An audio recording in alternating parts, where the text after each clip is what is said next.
এই যে নাম আগে আমার ভাই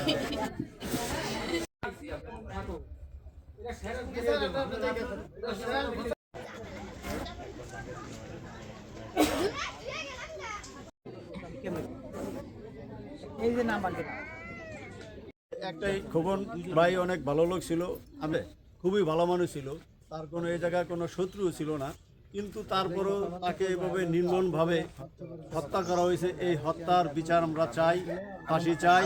এমনকি পরিকল্পিতভাবে দেখেন ছুরি আঘাত করে টাকা নেওয়ার পরেও তাকে আগুন ধরা, পেট্রোল দিয়ে আগুন ধরা, নিশ্চিত মৃত্যু হওয়ার পরেই কিন্তু সন্ত্রাসীরা। খোকন দাস আজকে 3 দিন অসুস্থ ছিল। আজকে সকালে সে 8:30টার দিকে মৃত্যুবরণ করছে। আমরা 4 দিনের মধ্যে এখনো কোনো আসামি ধরা পড়ে না এখানে, তো আমরা কোনো বিচারও পাইনি। তো আমরা চাচ্ছি যে খুব তাড়াতাড়ি যাতে তাকে আসামিদের ধরা হয়, ধরা বিচার প্রদান করা হয় তাকে। আমার ভাইয়ের কেউর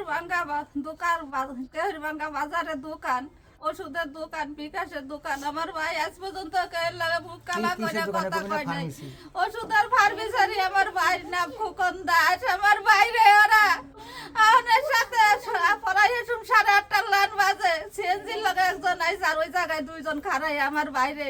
আমার ভাই জিগাইছে কে রে, কয় আমি কাকা। এরপর পুষ দিয়ে কইছে আমি কাকা, আমি রাব্বি, আমি সোহাগ।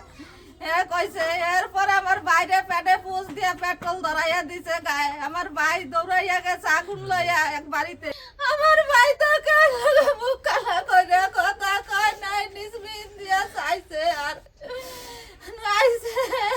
একটা লোকে কইতে পারবো না আমার বাইরে কারা। আমার বাইরে গেলে আগুন ধরাইয়া মারলো, পেটের ভুড়ি বাড়ি করছে। আপনার কাছে বিচার চাই। গত 31 তারিখে যে ঘটনা ঘটছে, খোকন দাসের উপরে ছিনতাইকারীর হামলা হয়েছে, সে ছুরিকাঘাত হয়েছে এবং তার গায়ে আগুন ধরে দেওয়া হয়েছিল।